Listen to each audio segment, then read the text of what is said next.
Hi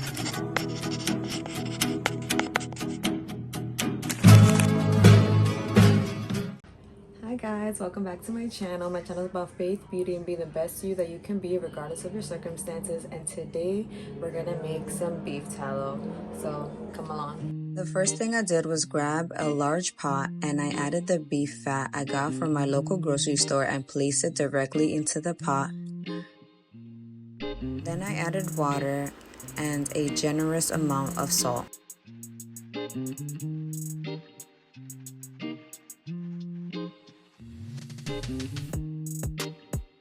I stirred everything so the fat was fully submerged and then allowed it to come to a boil.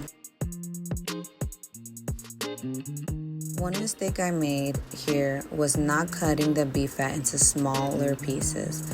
This made it harder for the fat to render evenly, and I had to flip over a large piece because it was too big.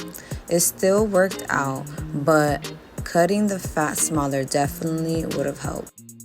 As the fat began to render, I added more water a few times throughout the process.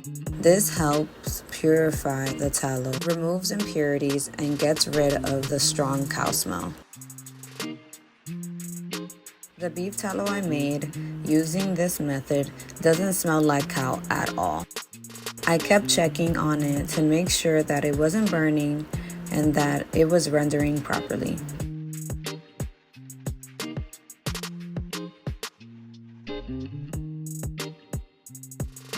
After a while, I noticed that the fat starting to melt and come together. At that point, I added another layer of water, which ended up being the last time I added water during this render. Once everything was rendering nicely, I stirred it again so it could melt evenly. As you can see, most of the fat was already rendered and the leftover pieces started to look crunchy and almost like chicharrón. I made sure to stir everything well so all the fat rendered completely.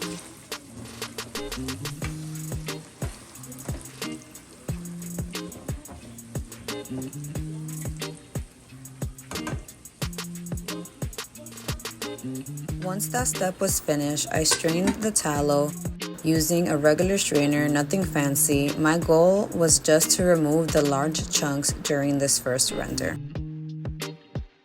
After the tallow solidified, I removed it from the container. It didn't slide out easily, so I cut it in half and scraped off what I could. You can still see moisture in some areas, and that moisture needs to be removed. Moisture is a no-no when making beef tallow. Before moving on to the next render, I remove as much moisture as possible.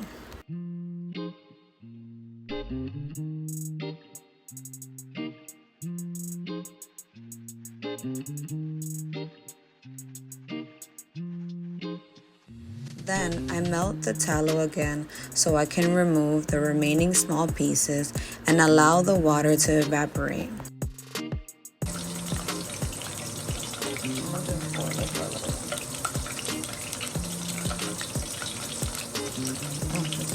This time I strained it again and I used a paper towel to catch the tiny pieces the strainer missed. You can also use a coffee filter, but I prefer paper towels. You can see all the small impurities that was left over. Once it solidified again, I repeated the same process. I usually repeat this 3 to 4 times, sometimes even 5. It depends on how clean the tallow is and if I removed all the moisture.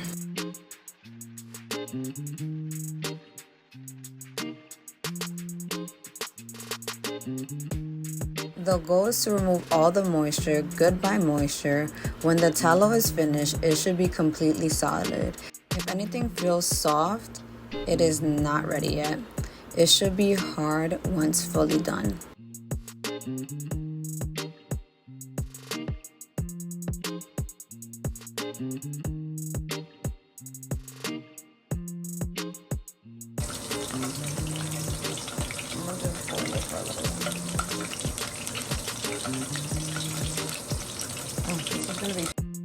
I strained it one last time to make sure that there were no more impurities and that I got the cleanest version of my beef tallow that I could.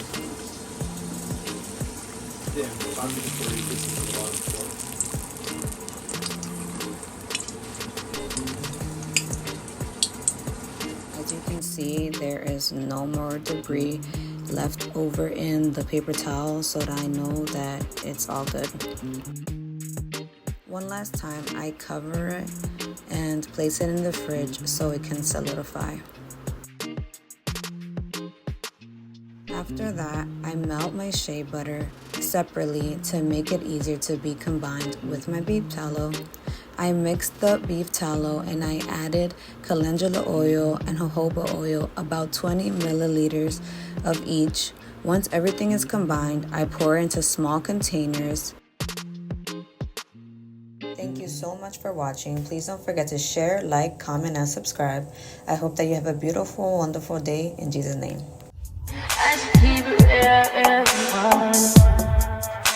High volume. Am I really that much?